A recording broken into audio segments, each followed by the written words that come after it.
three lines model.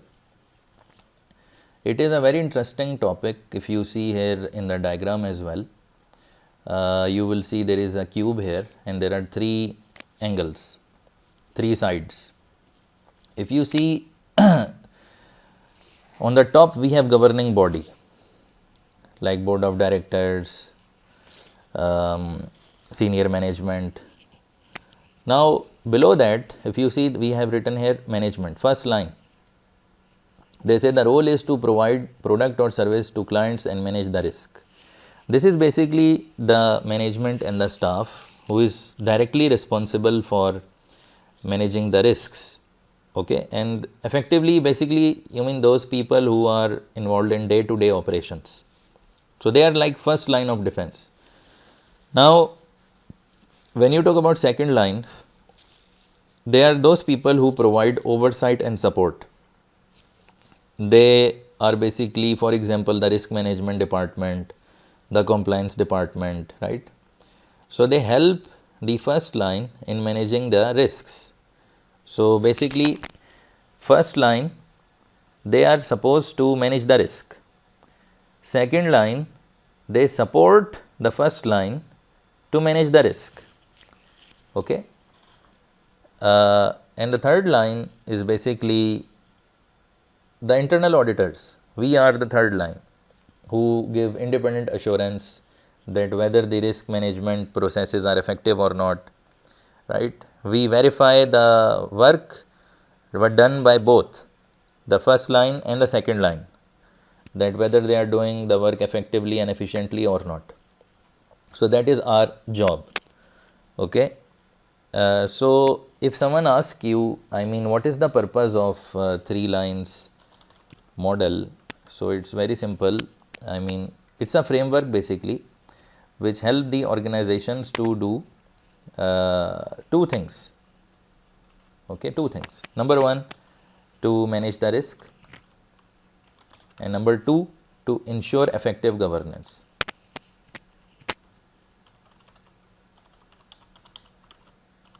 Right. So if you see here on the top we have governance. If we operate all the three lines properly, we will have effective governance.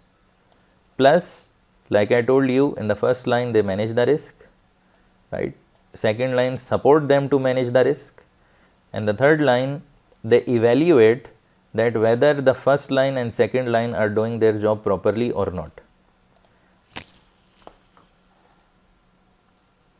Okay, so the good thing, what is the advantage of three line model? It promotes clear roles and responsibilities.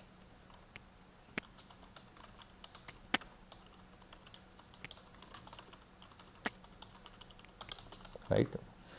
So you know, you can really know which line you are working in and what you are supposed to do. Right. So it also ensure that all aspects of risk management are covered. Right. What are the aspects of risk management like we discussed? Number one, managing the risk. Number two, they are supporting them to manage the risk. Number three, they are evaluating the risk, whether they are managing the risk properly or not. So this is like this part. Okay, and also, you know, it enhances accountability. It's very simple point. Definitely, whenever you have clear roles and responsibilities, automatically it enhances accountability. So they know exactly. If you see this arrow here below, it's the above arrow, it's a accountability and reporting, and there here is the arrow, above arrow, that all the three lines are accountable to the governing body regarding that. Okay, what is the down arrow? The down arrow means delegation, direction, resources, oversight, which is coming from governing body to these people. And this line here you see, which is, so they are saying alignment, communication, coordination and collaboration. It means they have to collaborate. The first and second line has to communicate, collaborate, coordinate with the third line. And this is organization, you can say, and outside the organization we have external assurance providers. You can call them as fourth line as well, because after internal audit comes the external audit, right? Now within this topic we have 6 principles which you need to remember. Okay, there are 6 principles. What are the 6 principles? So basically 3 lines model is based on these 6 principles. Number 1, governance. Okay. Number 2, governing body roles. Number 3, management. What is management? Basically they are the first and second line roles. When you talk about first and second line, both can be called together as management. Fourth, third line, which is the internal audit. Fifth, which we discussed before, remember, the independence of third line. And the last one, all this, why we are doing all this? Because to create and protect the value of the organization. So all this, whatever we do, the bottom line is we need to protect the value of the organization, right? So when you talk about governance, definitely, like we discussed, there should be some. Why there is governance? Because there is need of accountability. Okay, accountability to whom? See, accountability to stakeholders.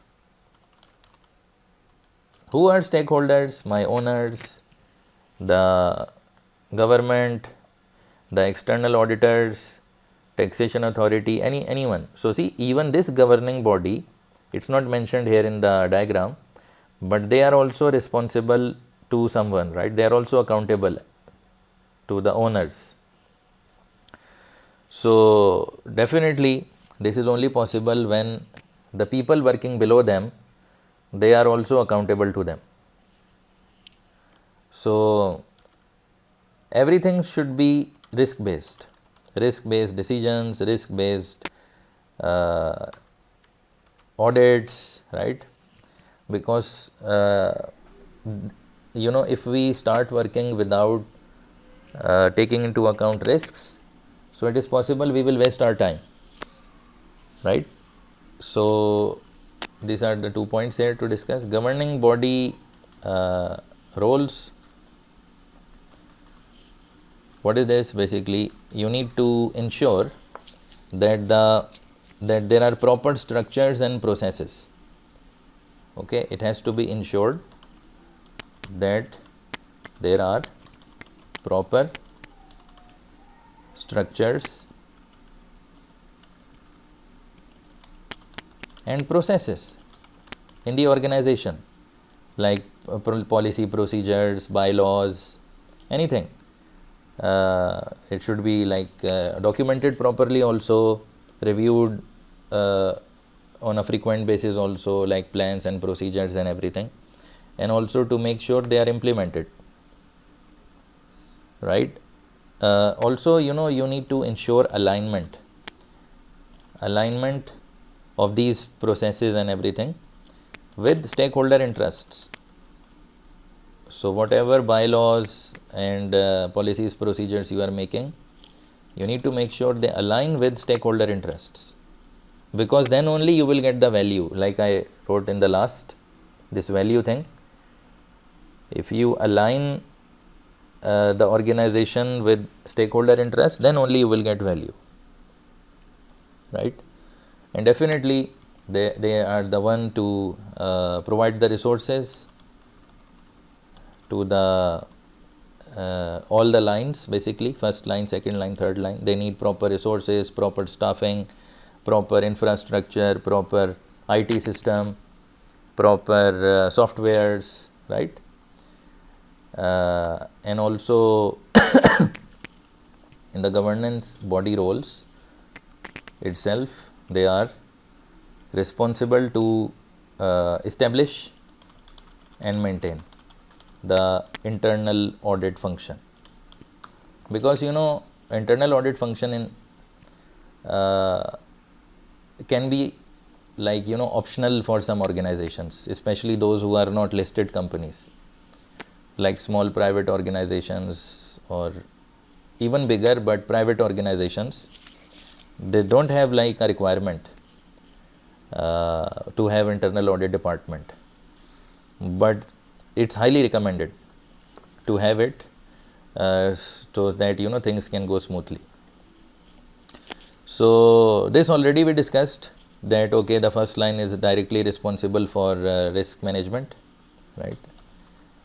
You can, I am writing again so you can remember this. Directly responsible for RM means risk management, and second line is responsible, they will assist, basically they will assist with risk management.